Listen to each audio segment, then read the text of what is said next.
Hello, this is Pastor Bridgman here tonight. We are about to finish up the book of Judges. I know you don't see my cool slide that I used to make, but the computer's having technical difficulty. I wasn't able to get it up, so we're just going to go out the Bible so we can knock this out. We're going to do Judges 21 to finish it up and then roll into Esther first, Esther 1, to roll with it here. But to give you a brief update here, where we stopped out last week was the Israel came into a conundrum wherein Benjamin trial made an offense in Israel, and a group of them came together against this one man who come into this older man's house, and they sought to rape him, but instead they end up sending the young lady out, and they abused her all night long until that lady died. So the man of the concubine who they did, or his wife, he took her and cut up in 12 pieces, and he sent it to the 12 tribes of Israel. And then they came to him and asked him, well, why would you do such a heinous thing unto us? And he told them all the story, how when he came into the house, these men of Benjamin came against him, and what happened. So Israel then was very upset to hear about the poor judgment of their brothers. And so the man wanted to know to them, well, what are you going to do about what they did? And so Israel gathered some men together, got food and victuals, and they decided they were going to make war against Benjamin. But before they went to war, as the story would go, they went into the house of God and they asked for God's permission to go fight against Benjamin. And the Lord told them to go up, and they went up and they got whooped. They came back and said, Lord, well, first of all, they asked, well, who are you going to send? Who should we send up? And so God said, send Judah up. And Judah got beat pretty bad. They came back and asked, Lord, do we go back up and fight again since we didn't get whooped? And they go back up and they get beat again. The third time they came to the house of God, they fasted and consecrated themselves before the Lord. And then they offered an offering before the Lord. And after they offered the offering for the Lord, they asked God. And God told them, today I will give it to your hand. We discovered last week the reason that they didn't get Israel delivered to their hands. At first, it's because they came to the house of God improperly. After all those times that God dealt with them in the Levitical law, how to make sacrifices, how to do this and do that, they goes to God on a whim, and then after they made the sacrifices, after they made the peace offerings and things like that, they was able to win the battle. So it leads us up into now. Now the whole tribe have been wiped out, the mothers, the fathers, the kids. And that's about, I think, 600 men who escaped for their life out of that slaughter. And so here we go in 21.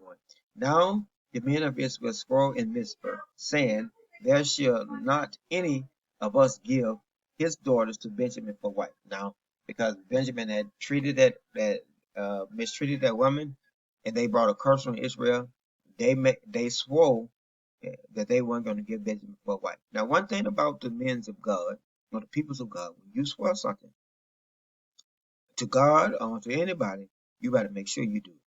And the peoples came to the house of God and abide there till evening before God, and lift up their voice and weep slowly, sore, and said, O Lord God of Israel, why is this come to pass in Israel, that we should be today one tribe lacking in Israel?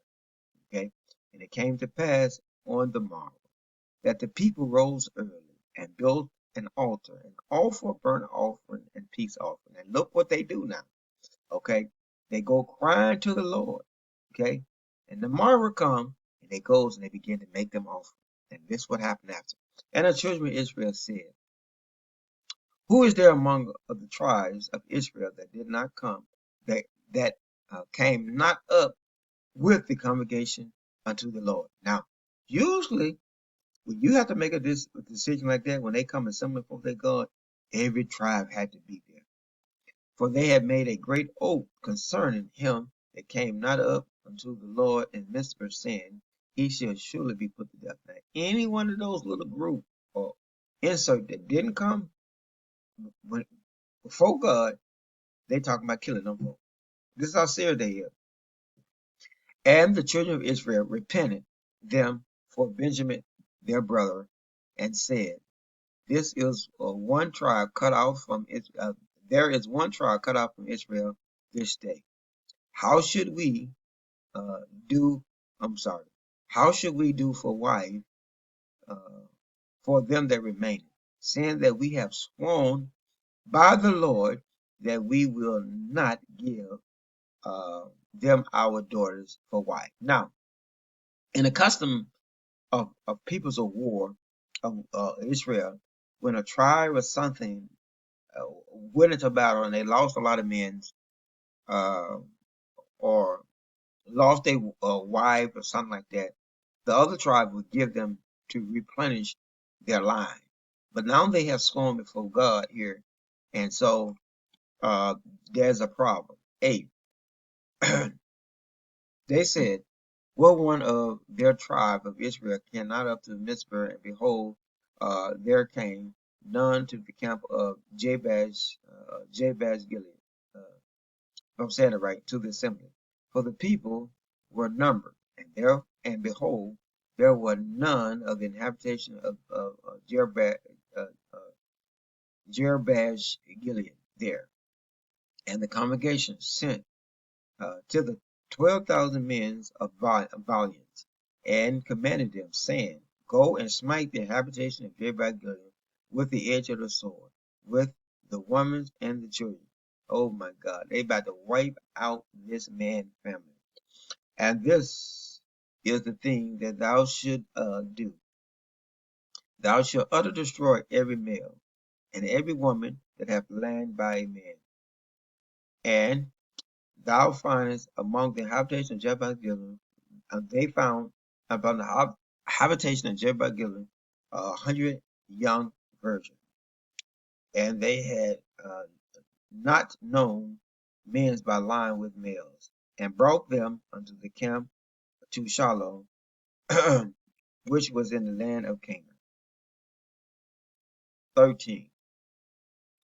And the whole congregation sent to speak unto the children of Benjamin in the rock of Rachem, and called peaceable unto them. And Benjamin came again at this time, and they gave them wives which they have saved alive of the women of Jebus Gilead, if I'm saying it right, and yet so they suffered them not.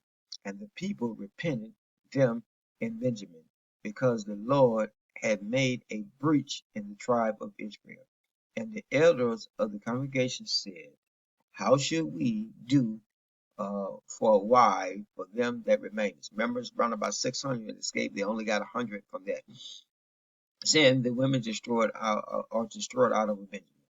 And he said, There must be an habitation of them that escaped Benjamin, and the tribe and Benjamin, that a tribe not be destroyed out of Israel. Howbeit, we may not give them wives of our daughters, for the children of Israel sworn, saying, Cursed be he that give a wife to Benjamin. Then they said, Behold, there is a feast of the Lord in Shiloh, yearly in the place which is in the north side of Bethel, on the east side of the highway that goes up from Bethel to Shechem, on the south side of, what's that word?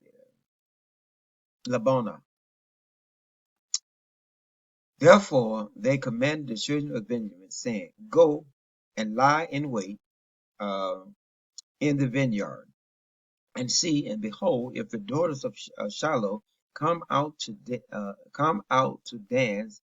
and to come out to dance and dance, then come ye out of the vineyard, and catch you every man and his wife of the daughters of Shiloh, and go to the land of Benjamin. 21. And said, and behold, if the daughters of Shechem come out to dance, they dance, go out. Okay. 22. And it shall be, when their fathers or their brethren come unto us to complain, that we shall say unto them, Be favorable unto our for our sake, because we have reserved uh, not to each man his wife in war, for we did not give unto them at at this time that ye shall be guilty. And the children of Benjamin did so, and took them wives according to their numbers, and unto of them that danced, whom they caught. And they went and returned unto the habitation, and repaired the cities, and dwelled in them. And the children of Israel departed thence at that time, every man and every man to his tribe and unto his family. And they went out from thence, every man to his habitation. In those days there was no king in Israel. Every man did which was good in his sight. All right. Now there is the end of the book of Judges here. Um, we are already late. We don't have to really go into Ruth anyway. It's a short chapter into a brief direction. So I'm going to cut it here so that we could just talk about what we read here in the book of Judges so we can finish it up. The Judges was a long book, and I was interested in hear what are you guys' thoughts. So remember, after Joshua died, there was no major priest in the land. You know, God then he would go and he used different figures to judge the people of Israel, but not in the capacity of Moses or in the capacity of Joshua. So God didn't do that. So you see these different figures come in.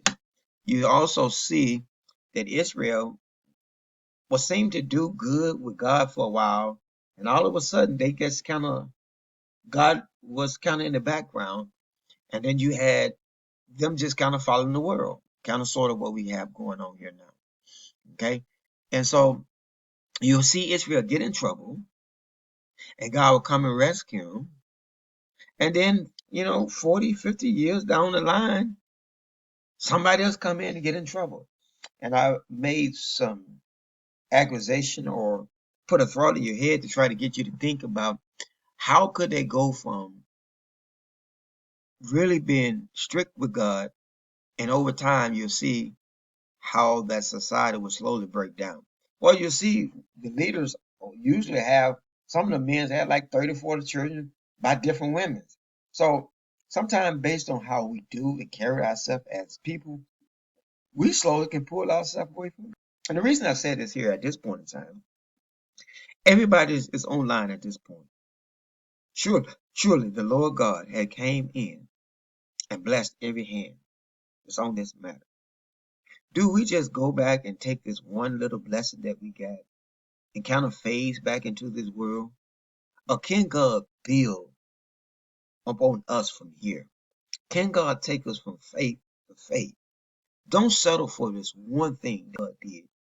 Can we stay mindful of God that he may deliver us all the way through? To God be the glory for all the blessings that is upon us. Don't let this little seed God gave you be misunderstood. There is a harvest that's coming behind this seed.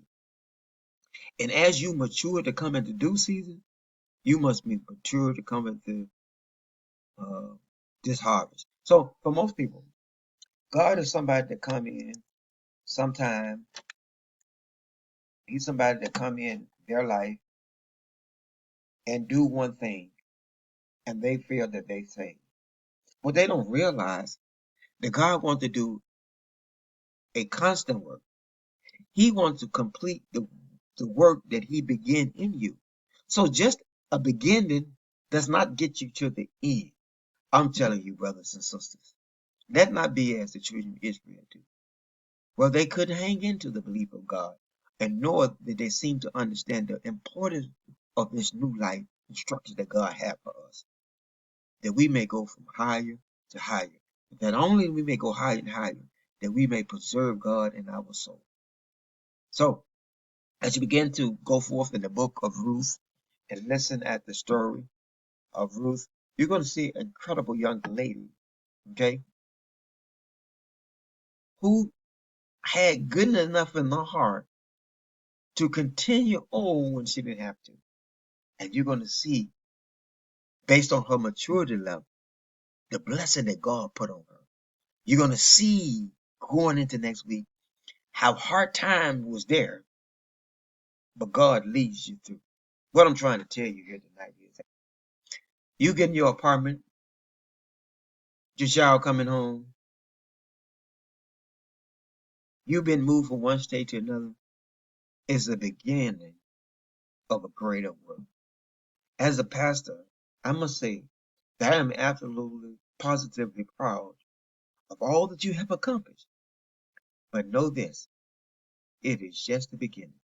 You got a lot more to receive, a lot more to go, and I'm going to encourage you to keep maturing.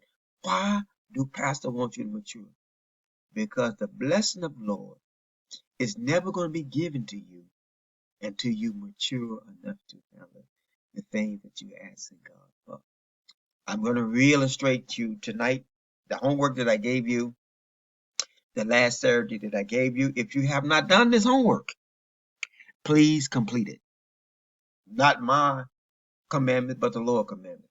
Thing whatsoever you desire God from this point, not the blessing that He had gave you, anything or everything that you are desiring God that you want from God, write it down. From here on, your faith now is going to be on full display. And it's my great pleasure to show you how to mature into the thing that you're asking God for so that He can give it to you. And your ability to go fast or slow is going to determine how quick that blessing comes to you. Well, we get ready to go into live discussion here tonight to finish up talking about what we have learned and understood in the book of Judges. Okay, may God bless you and forever keep you in your care. If you happen to be finding this recording here somewhere in the future and you want more information about what you learned, well, you ought to go to LebanonChurchWaukegan.org. I'm going to say that again to you, LebanonChurchWaukegan.org. Sounds so sweet. One more time, LebanonChurchWaukegan.org. Please go to our live broadcast tab. Okay, up on our live broadcast tab, you're going to see a page with tons of video. Well, that is our Sabbath service. And we've been having a very important teaching about understanding salvation. It'll change your life. Okay, but if you want the Bible study selection, which this video is cut after, you are to select from the drop-down menu of the live broadcast tab, the Bible study selection. Once you select that Bible study selection, all you have to do is join our Bible study community, sign up. Up under that selection, once you're in, you have another video library of us talking about the Bible. Now, we started this series from the book of Genesis, and our Bible study is reading a couple chapters of the Bible, learning from it, asking questions, so that everybody that's under me know what the Bible said. Okay? Now, we're getting into the book of just finished Judges. We are moving on through the Bible. May God bless you and forever keep you in your care. Until next time.